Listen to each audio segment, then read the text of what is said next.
Russian hockey players sing their national anthem while a fan hoists the Russian flag in the background.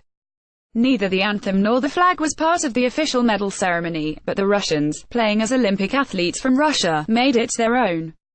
Grigory Dukha, Reuters. Gangneung, South Korea, down to the weary fumes of its merry ride, the Pyeongchang Olympics on Sunday managed to squeeze in one last pile of goosebumps. They alighted in the frantic seconds of a sport that does frantic seconds better than any, and they kept regenerating themselves through the 140 "Are you kidding me" seconds during which it appeared the men's hockey gold medal was about to go to a gloriously preposterous upstart. Ultimately, it did not. It went to that motley entity known here as Olympic athletes from Russia, whose flag and national anthem was banned from these games as a method of hurling the Russian nation into the big doping husago. It went that way by 43-940 into overtime, when Nikita Gusev of the Russian club SKA St. Petersburg passed sharply across a forlorn German defensive triangle so that 20-year-old Kirill Kaprizov, a Minnesota Wild draftee who plays for CSKA Moscow, could slap the puck screaming into the upper right net. It doubled the OAR's total of gold medals at these games, barring any further positive doping tests. It led to a congratulatory call from Russian President Vladimir Putin to coach Oleg Zednarok on the bench. It led to the Olympic flag being raised where the Russia flag might have, and the Olympic anthem being played while Russia's bouncy fans sang the Russian national anthem a cappella, a considerable throng crooning concurrently to the other music from behind the goal where the match ended, creating a murky cacophony.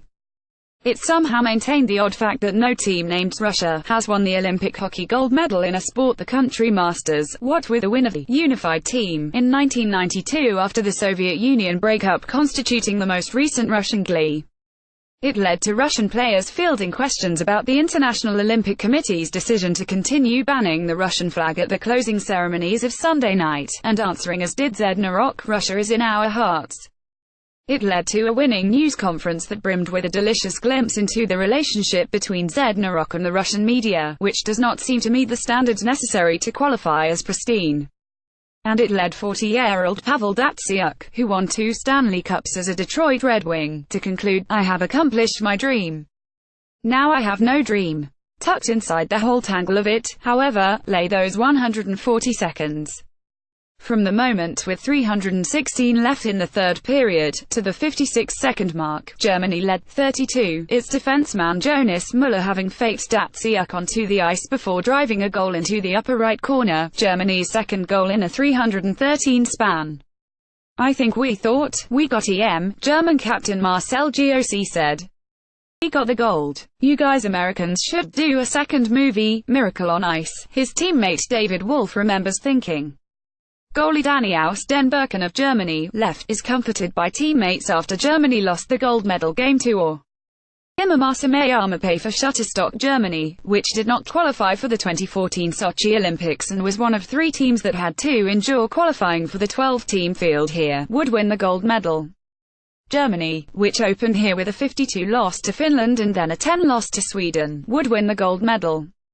Germany, with far less NHL experience and caliber than had the or even the Canada the Germans had defeated in the semi-finals, would win the gold medal. Germany, whose greatest hockey moment was that bronze at the 1976 Olympics, would start talking about something much bigger than that ancient bronze. The NHL had receded. Some funky outcasts had risen. The seconds flew and the bodies flew, and OAR's Sergei Kalinin picked up a penalty for tripping and Zednarok yanked his goalie and Germany couldn't keep possession, and the puck went down into the German end and into a disorderly scramble in front of the net until the puck squirted out of the bodies and out to the left hand. Gusev, fairly alone over there, reached out and slapped it in with 56 seconds left. "Kind of sucked that we are 3 minutes down to win a gold medal, but give credit to Russia," defenseman Moritz Müller said. "Just right now it feels a little bit awkward, or not awkward, a little bit disappointed, because we were that close," defenseman Bjorn Krupp said.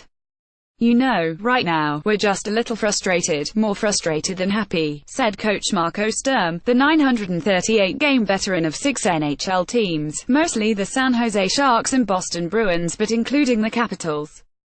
His yeoman team, full of players from German teams such as EHC München and Grizzlies Wolfsburg and Adler Mannheim and Thomas Sabo Ice Tigers, with their bios brimming with North American Organizations such as the Peoria Rivermen, the Tri-City Americans, the Calgary Hitmen, the Portland, Maine Pirates, the Wilkes-Barre Scranton Penguins and the Norfolk Admirals, had taken a hard break early on. The former Los Angeles King Vyacheslav Voinov scored the first goal from inside the blue line out front with half of 1 second left in the first period. The Germans, big and sometimes comparatively lumbering, found their footing and their belonging. They scored midway through the second when Felix Schutz's shot found its way under goaltender Vasily Kosciuszko. A triply Donnybrook was on.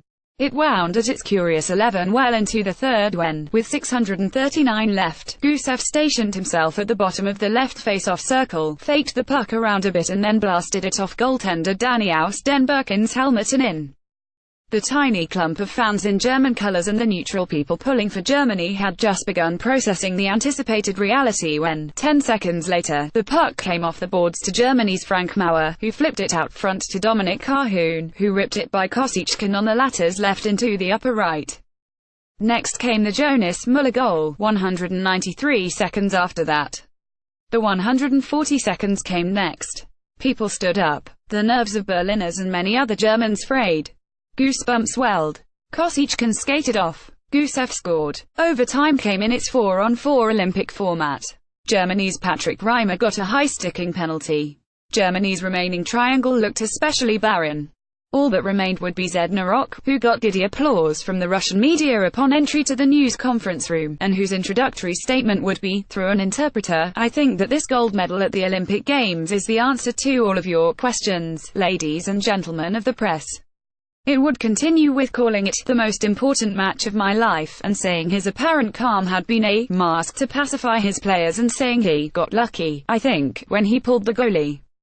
Of the IOC decision, he said, "Yes, we understood this was going to be the case and we took it calmly. Russia is in our hearts." Then he answered a question by including, brusquely, "I'm pretty tired. Unfortunately you are no big help, ladies and gentlemen from the press." Asked how those ladies and gentlemen of the press might be more helpful, he concluded with, "I never expect any help from you and I will never expect any help from you." One more comment about team unity, and he left. It was some glimpse, even as back inside the building, the Germans began the rest of their S with the two thoughts primed to battle each other in their brains: how great this was versus how painfully close they got.